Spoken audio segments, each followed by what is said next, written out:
নমস্কার বন্ধুরা, আমি রূপা ব্লগস উইথ রূপা চ্যানেলে আপনাদের সবাইকে স্বাগত জানিয়ে প্রতিদিনের নিয়ে আবারও একটি সুন্দর রেসিপি নিয়ে হাজির হয়েছি। আমি আজকে চিচিঙ্গার একটি সুন্দর রেসিপি নিয়ে আপনাদের মাঝে হাজির হয়েছি। অনেকে চিচিঙ্গা এমন একটা সবজি যেটা খেতে পছন্দ করে না, কিন্তু আজকে আমি যেভাবে রান্নাটা আপনাদের সাথে শেয়ার করছি, এইভাবে একবার রান্না করে দেখবেন। কথা দিচ্ছি সবাই কিন্তু চেয়ে চেয়ে খাবে। এত সুন্দরভাবে এই চিচিঙ্গা রান্নাটা আজকে আমি আপনাদের সাথে শেয়ার করব। কিছুই না, বাড়িতে থাকা সামান্য উপকরণ দিয়েই কিন্তু ভীষণ সুন্দর এই রেসিপি বানানো যায়। তো চলুন আর বেশি না দেরি করে আপনাদের মাঝে শেয়ার করে নিই আজকের এই চিচিঙ্গার সুন্দর একটা রেসিপি। তো আমি চিচিঙ্গা দেখো আগে কিন্তু খোসাটাকে খুব ভালো করে ছাড়িয়ে নিচ্ছি। এই রকমভাবে তোমরা খোসাটা ছাড়িয়ে নেবে। আমি বটির সাহায্যে ছাড়িয়ে নিচ্ছি, তোমরা চাইলে ছুরি দিয়েও এটা করে নিতে পারো। তো আমি খোসাগুলোকে আগে খুব ভালো করে ছাড়িয়ে নিয়েছি। তারপরে ভেতরের যে শাঁসটা আছে, সেই ভেতরের শাঁসটা বা বীজেটা যে থাকে সেটাকে কিন্তু আমি এরকম হাতের সাহায্যে বার করে নেব।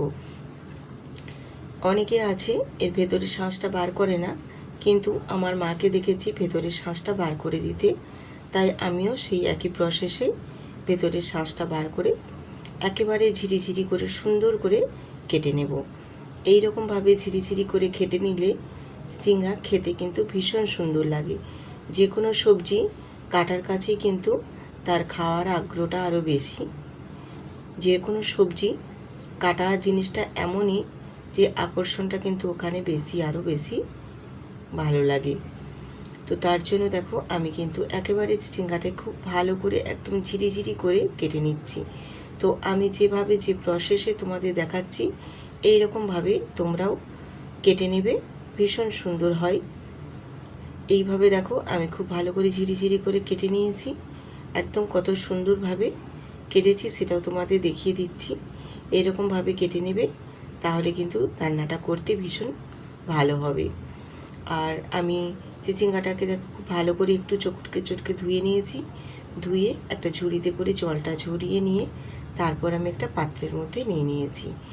এবারে এর মধ্যে আমি দিয়ে দেব নুন আর দেব হলুদের গুঁড়ো, দিয়ে একটু ভালো করে এটাকে মাখিয়ে নেব। নুন আর হলুদটা এই চিচিঙ্গাটাতে খুব ভালো করে কিন্তু একটু মাখিয়ে নিতে হবে। মাখিয়ে নিলে এই সবজিটা এমনই যেটা খুব একটা রসালো সবজি, যার কারণে এই নুন আর হলুদটা মাখিয়ে আমি এটা রেখে দেব 30 মিনিটের জন্য। তাহলে এর থেকে অনেকটা পরিমাণে জল ছেড়ে বেরিয়ে আসবে। আর এই জলটা যাতে বেরিয়ে যায় তার কারণেই কিন্তু আমি নুন হলুদটা মাখিয়ে রেখে দেব। আর জলটা বেরিয়ে গেলে তখন কিন্তু রান্নাটা করতে খুবই কম সময়ের মধ্যে হয়ে যাবে। আর যদি নুন হলুদ মাখিয়ে সঙ্গে সঙ্গে রান্নাটা করা হয় তাহলে কিন্তু সময়টা অনেকক্ষণ লেগে যাবে, কারণ এর মধ্যে যে জলটা থাকবে জলটা শুকনো হতে হতে কিন্তু সময়টা অনেক নিয়ে নেবে। এই কারণে আমি এটা 30 মিনিট নুন হলুদটা মাখিয়ে রেখে দেব। তারপর 30 মিনিট পর আমি চলে আসব গ্যাসেতে। তো দেখো গ্যাসটা অন করে একটা কড়াই বসিয়ে দিয়েছি, আর কড়াইয়ে দিয়ে দিয়েছি বেশ কিছুটা পরিমাণে তেল। তো এই রান্নাটা করতে কিন্তু খুব বেশি তেলের প্রয়োজন হয় না, আর খুব বেশি তেল লাগেও না, অল্প তেলের মধ্যেই রান্নাটা হয়ে যায়। তো এই তেলের মধ্যেই আমি জিরে আর শুকনো লঙ্কা ফোড়ন দিয়ে দিয়েছি, দিয়ে খুব ভালো করে একটু ভেজে নেব।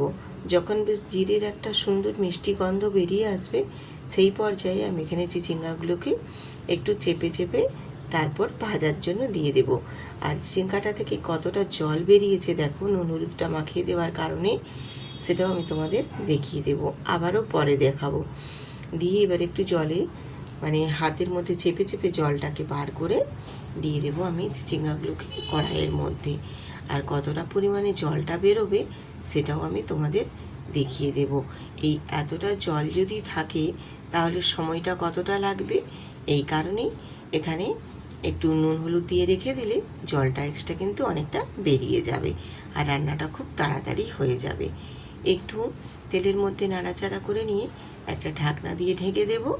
ঢেকে দিয়ে একটু কিছুক্ষণ ভাজা ভাজা হয়ে গেলে তারপর অপর পাশটা আবারও উল্টে দেব। দিয়ে একটু এপাশ ওপাশ আবার নাড়াচাড়া করে আবারও একটা ঢাকনা দিয়ে আমি ঢেকে দেব। এইভাবে একটু ঢেকে ঢেকে রান্নাটা করে নিলে রান্নাটা কিন্তু বেশ তাড়াতাড়ির মধ্যে হয়ে যায়। আর যারা চিচিঙ্গা খেতে পছন্দ করে না তারা কিন্তু আজকের এই আমার রান্নাটা যদি একবার বানিয়ে দাও তাহলে কিন্তু বারবার চেয়ে চেয়ে খাওয়ার জন্য রিকোয়েস্ট আসবে তোমাদের কাছে। দেখবে যে না, চিচিঙ্গা যারা পছন্দ করে না একটিবার এইভাবে বানিয়ে দেবেন, ভীষণ ভালো লাগে খেতে। এটা গরম ভাতের সাথেও যেমন ভালো লাগে তেমনি কিন্তু রুটি দিয়েও খেতে ভীষণ ভালো লাগে। আমি দুটো পাশ দেখো এপাশ ওপাশ একটু ঢেকে দিয়ে ভালো করে একটু ভেজে ভেজে নিয়েছি। তারপর এখানে দিয়ে দিয়েছি একটা পেঁয়াজের কুচো, আর দিয়েছি এখানে অল্প একটু জিরের গুঁড়ো আর অল্প একটু লাল লঙ্কার গুঁড়ো। খুব বেশি দেব না, পরিমাণ অনুযায়ী দেবে। পরিমাণটা বেশি থাকলে তখন একটু মশলাটাও আর একটু বাড়িয়ে দেবে, আর না হলে কম অল্প অল্পতেই এটা হয়ে যাবে। দিয়ে আবারও বেশ একটু নাড়াচাড়া করে করে ভেজে নেব। যেহেতু পেঁয়াজটা পরে দিয়েছি, পেঁয়াজটা পরে দেওয়ার কারণে বেশ একটু নাড়াচাড়া করে করে পেঁয়াজটা আধো আধো ভাজা হয়ে যাবে, সেই পর্যায়ে ভেজে নিতে হবে। আর পেঁয়াজটা যখন একটু আধো আধো ভাজা হয়ে একটু ক্রাঞ্চি ভাব থাকবে সেই পর্যায়ে কিন্তু খেতেও বেশ ভালো লাগবে। পেঁয়াজটা দেওয়ার পরে দেখো আবারও একটু নাড়াচাড়া করে বেশ একটু ভাজা ভাজা হয়ে গেছে। আর যখন দেখবে যে চিচিঙ্গাগুলো বেশ সুন্দরভাবে মনে হচ্ছে খুন্তি দিয়ে চেপে চেপে যে বেশ ভালো মতো ভাজা হয়ে গেছে, তখন অল্প একটু চিনি ছড়িয়ে দেবে। চিচিঙ্গাতে একটু চিনি না দিলে ভালো লাগে না। এই সবজিটা এমনই একটা সবজি যে এতে একটু চিনি দিলে খেতে ভীষণ ভালো লাগে। তো যারা একেবারেই চিনিটা পছন্দ করো না তারা কিন্তু স্কিপ করে যেতে পারো, কোনো অসুবিধে নেই। চিনি ছাড়াও এটা খেতে যে খারাপ লাগবে তা না, চিনিটা দিলে বেশি ভালো লাগবে এই আর কি, আর কিছু না। চিনিটা দিয়ে একটু নাড়াচাড়া করে নেওয়ার পর এরপর যখন দেখবে বেশ একদম ভালো মতো ভাজা হয়ে গেছে তখন আমি উপর থেকে পোস্ত ছড়িয়ে দেব। পোস্তর পরিমাণটা যে যার বাড়িয়ে কমিয়ে নেবে, কেউ বেশি চাইলে বেশি দেবে, কেউ কম চাইলে কম দেবে। দিয়ে বেশ একটু নাড়াচাড়া আবারও করে নেব, করে নিয়ে পোস্তর সাথে বেশ ভালো করে চিচিঙ্গাটাকে মিক্সড করে নেব। মিক্সড করে নিয়ে এদিক ওদিক একটু নাড়াচাড়া দিয়ে আবারও একটু ভাজা ভাজা করে নেব। আর বেশ ভালো মতো যখন একটু ভাজা হয়ে যাবে দেখবে তখন এবার এটাকে নামিয়ে নেব। আর পেঁয়াজগুলো পরে দেবে, তাহলে পেঁয়াজের একটা ক্রাঞ্চি ভাব থাকবে, পেঁয়াজটাও বেশ খেতে সুন্দর লাগবে। আর ভাজাটা আমি কীরকম পর্যায়ে রেখেছি সেটাও তোমরা দেখলে নিশ্চয়ই বুঝতেই পারবে। আমি এই রকমভাবে এই পর্যায়ে বেশ চিচিঙ্গাগুলোকে ভাজা ভাজা করে নিয়েছি।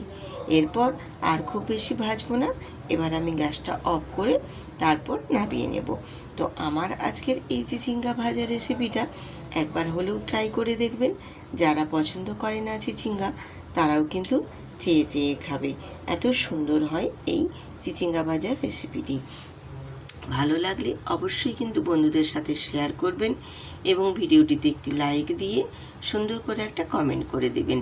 আর নতুন নতুন বন্ধুদের বলছি, ভিডিওটি দেখার পর ভিডিওটিতে একটি লাইক দিয়ে অবশ্যই কিন্তু চ্যানেলটিতে সাবস্ক্রাইব করে বেল আইকনটি প্রেস করে দিতে ভুলবেন না। তাহলেই আমি নিত্য নতুন রেসিপি দেওয়ার মাত্রই নোটিফিকেশন চলে যাবে আপনাদের কাছে। তো আজকের এই চিচিঙ্গা রেসিপি কেমন হয়েছে কমেন্ট করে কিন্তু জানাতে একদম ভুলবেন না।